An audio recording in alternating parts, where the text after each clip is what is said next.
Good evening and welcome to our show, Brookfield Public Advocate. I'm your host, Bruce Senig. We're fortunate to have again as our guest Joan Locke, Town Clerk of Brookfield. Welcome, Joan. Thank you for agreeing to do a second show. Thank you very much for having me. There'll probably be a lot of questions answered today that many people would like answered. I think during our first show we discussed the general role of the town clerk's office as the hub for all town activities. Tonight's show, we're going to drill down deeper into some important functions, and since election season is now upon us, we're going to spend time discussing that as well. I'd like to start though by saying, please note that for specific situations, to check with Town Hall. First, to be able to vote, one must be a citizen and registered. But does one have to be registered to vote to be able to vote on a town budget? Okay, as you said, you must be a citizen. That is the first rule. You must be 18 years old, a Connecticut resident, and not registered in any other town of Connecticut. To vote on the town budget or any other financial issues, your name, not an LLC, must be on the previous grand list, which was of October 1st of last year, with an assessment of at least $1,000, which everything is. Yeah. And keep in mind, to be a citizen, that's the first rule, and that always applies. Okay. Now, most everyone knows what Election Day is all about. It's the first Tuesday in November. But can you tell our audience what the difference between a party caucus and a party primary is? Sure. A caucus is a meeting of leaders of a party or group to decide on policies or candidates, in this case, candidates. In the case of the Democrat or Republican caucuses, which were held between July 19th and 26th, they decided on the endorsed candidates for the November election. They put forth to me a list of the endorsed candidates. I, in turn, published the notice.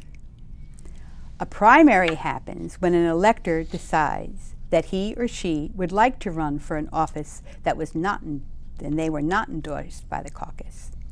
They apply to the registrar's office and are given petitions, along with the number of signatures needed, which is 5% of that party enrollment on that day.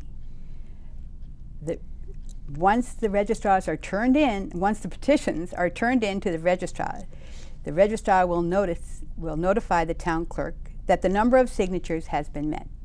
The town clerk publishes a notice of primary along with all the information concerning the primary, such as polling place and the hours of voting.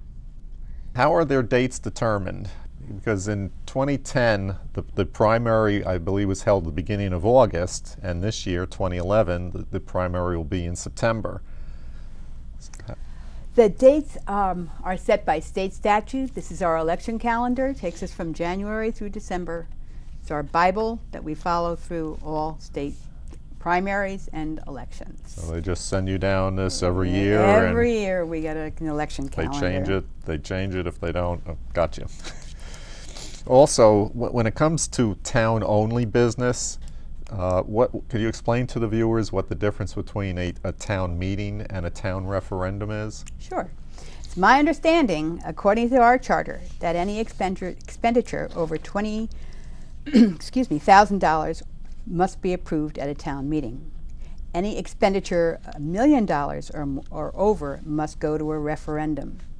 Here again, property owners may vote in a referendum dealing with financial issues with the same requirements as mentioned before.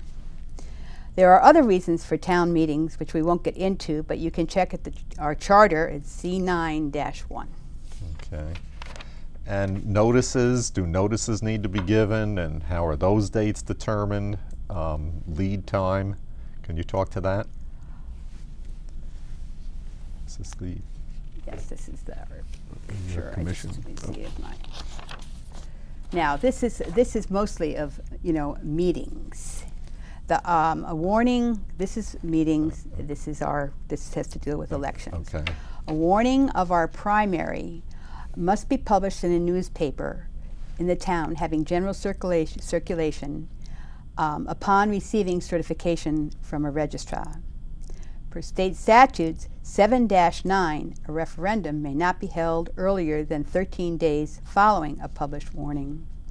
A warning of an election must be published not more than 15 days or less than 5 days before an election. It is not necessary to publish a warning for an adjourned town meeting, which is our budget referendum, but I do just to keep electors informed.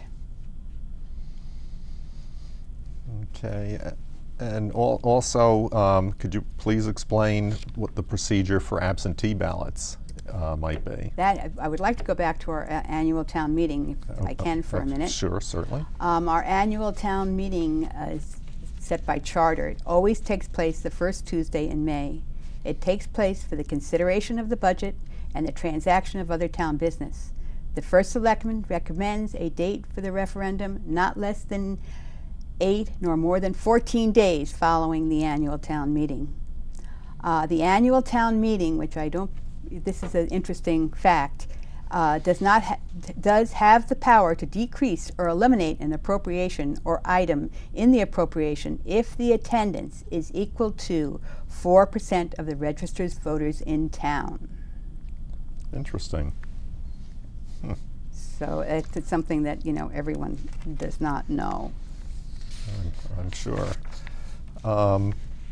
And again, if it's in terms of what procedures for absentee ballots, because I know a lot of people are out of town, or maybe I remember last year when I was running, a neighbor was incapacitated and couldn't leave her home. So can you speak to that a little bit for absentee ballots? And I'd like to explain the difference between an election and primary and a referendum.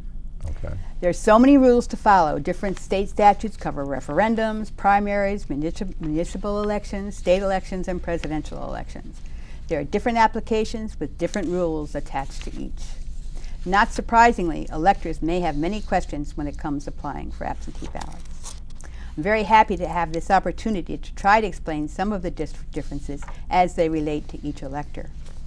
The application most used, ED3, this application is for an election, a primary, or a regular referendum.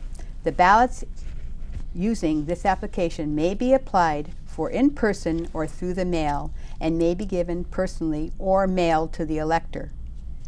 I think the most confusing application is for our referendum, our budget referendum, which is to be held in less than 3 weeks.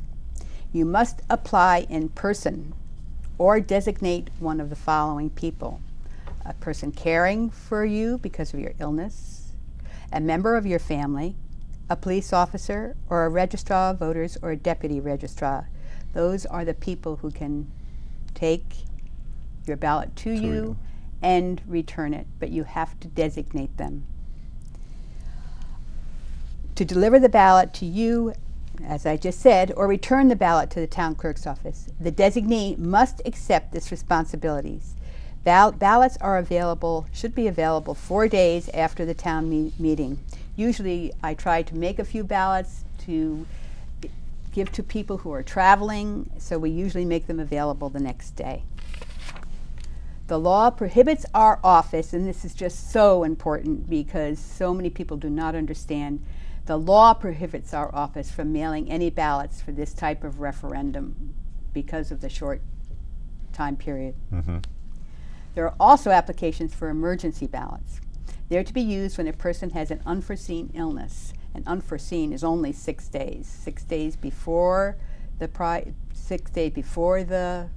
primary election referendum, using the same rules as the application for the budget. There's also an application for an additional ballot. If the dog eats it, gets lost in the mail, and then the original ballot, the elector must return the original set if possible, if they've made a mistake on the ballot, or provide a signed statement why he or she is returning the ballot. If the first ballot for some reason is returned, it will be marked rejected. Huh. So we no voting early and voting often then, okay? No. The absentee ballots are available 19 days before a referendum, 21 days before a primary, and 31 days before an election. Okay. I had mentioned earlier, regarding absentee ballots, and referenced my run last year for state representative as my candidacy was officially called a petitioning candidate, and I learned more than I ever thought I would about running for office. Could you please tell our viewers what the town clerk's role is in that process? Yes. As you know, any elector who would like to run for an office may obtain petitions from the Secretary of State's office to become a petitioning candidate.